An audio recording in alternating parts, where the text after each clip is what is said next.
सोलापूर शहर उत्तरमधून राष्ट्रवादी काँग्रेस शरदचंद्र पवार गटाकडून महेश कोठे यांना उमेदवारी जाहीर झाली आहे।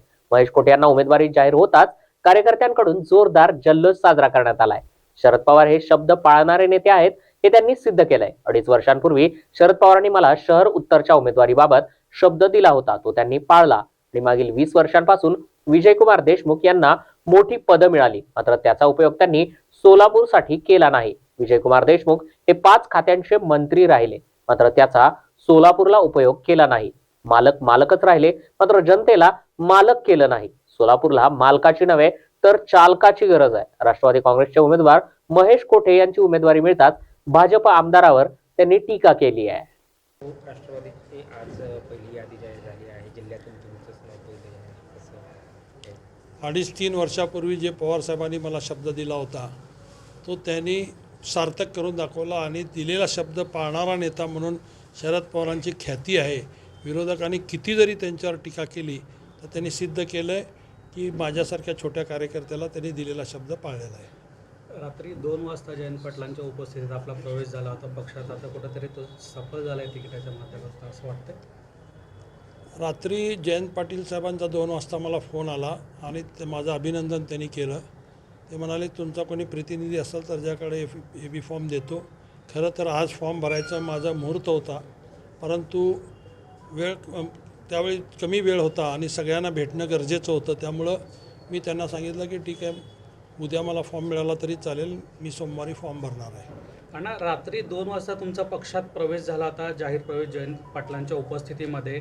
आता तो प्रवेश कुठेतरी सफल झाला असं वाटतंय? तिकीट रात्री 2ला माझा प्रवेश झाला नाही, ते बाळ्यातील सगळ्या कार्यकर्त्यांचा रात्री 2 वाजता झाला होता।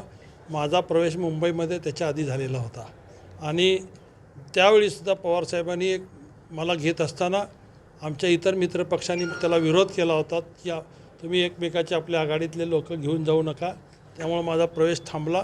परंतु माझं पूर्ण मी हे वेळ राष्ट्रवादीबरोबर घालवलं आणि राष्ट्रवादीच्याच बरोबर राहिलो, त्यामुळे पवारसाहेबांनी मला या ठिकाणी टक्कर देण्यासाठी 4 वेळा आमदार राहिलेले विजयकुमार देशमुख हे समोर असणार आहेत। आता 5व्यांदा ते सामोरं जाते, नेमकं कशा पद्धतीचं तुमचं देखील आव्हान असणार आहे? 4 वेळा त्यांना संधी मिळाली। मी त्यांना परवासुद्धा आव्हान केलं होतं की 4 वेळा म्हणजे 20 वर्ष त्यांना मिळाले। 20 वर्षात त्यांनी 4 फक्त कामं दाखवावीत की जे लोकहिताची आहेत। ते जर ते दाखवू शकले तर मी माझा उमेदवारी अर्जसुद्धा भरणार नाही, पण 3 दिवसांमधून त्यांचा कुठलाही आला नाही। उलट मी आरोग्यमंत्री होते आणि सिव्हिल हॉस्पिटलचं हे केलं।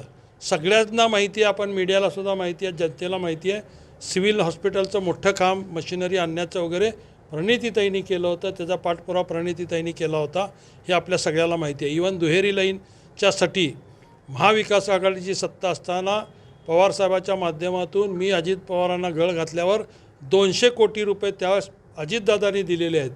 सोलापूरचं जे विमानतळ केलं, आम्ही विमानतळ केलं म्हणून जे टेंबा मिरवत आहेत त्यालासुद्धा 50 कोटी रुपये अजितदादा आणि प्रणितीताईच्या सांगण्यावरनं दिलेले होते आणि हे पैसे हैदराबाद रोडचं विमानतळ सुधारण्यासाठी दिलं होतं, पण ह्या लोकांनी तेच पैसे डायव्हर्ट इकडं ह्याला केलं आणि फक्त लायटिंगचं काम 50 कोटी दाखवलेलं आहे डागडुजी करण्याचं। ह्यांनी काय नवीन विमानतळ बांधलं नाही, पण त्याचा उद्घाटन सोहळा असा दाखवला की जसं काय ह्यांनी नवीन विमानतळ बांधलेलं आहे आणि त्याचं उद्घाटन म्हणतात। कसलं उद्घाटन? सुशोभीकरणाचं उद्घाटन नसतं, नवीन विमानतळ वेगळं आणि सुशोभीकरण वेगळं।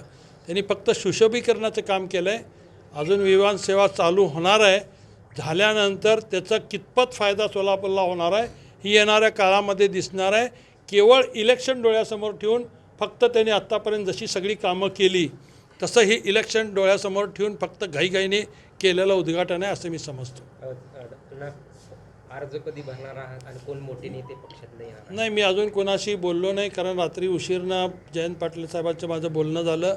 आज त्यांनी स्वतः इस्लामपूरमधून त्यांचा फॉर्म भरायला जाणार होते आणि त्यामुळं रात्री मी फक्त त्यांना काही बाकीच्या गोष्टीशी चर्चा केलो नाही। उद्या मी संपर्क साधेन, कोण येणार आहे कोण नाही पेक्षासुद्धा मी सोमवारी फॉर्म भरायचं फायनल केलेलं आहे आणि सर्व आमचे मित्र पक्षांना सोबत घेऊन आम्ही तिथं फॉर्म भरणार आहोत। मालकशाही संपवा अशा पद्धतीचे सोशल मीडियावर मेसेज फिरत आहेत, आपल्याकडून असू दे कार्यकर्त्यांकडून असू दे, नाही आम्ही अजून काहीच सुरू केलेलं नाही आहे। लोकांची ती प्रतिक्रिया आहे। जसं रामायणामध्ये आपण पाहिलं की रामाला 14 वर्षाचा वनवास झाला, तसं आजचा जर जल्लोष तुम्ही पाहिला तर लोकांना 20 वर्षाच्या ह्याच्यातून बाहेर पडलो अशी भावना आज लोकांची होती. आणि म्हणून 20 तारखेचा काय निकाल होणार आहे किंवा 20 तारखेला कुणाच्या बाजूने मतदान होणार आहे आणि 23चा कुणाच्या बाजूने निकाल लागणार आहे ह्याची प्रतिकृती मला वाटतं आज सोलापूरकरांनी दाखवलेली आहे.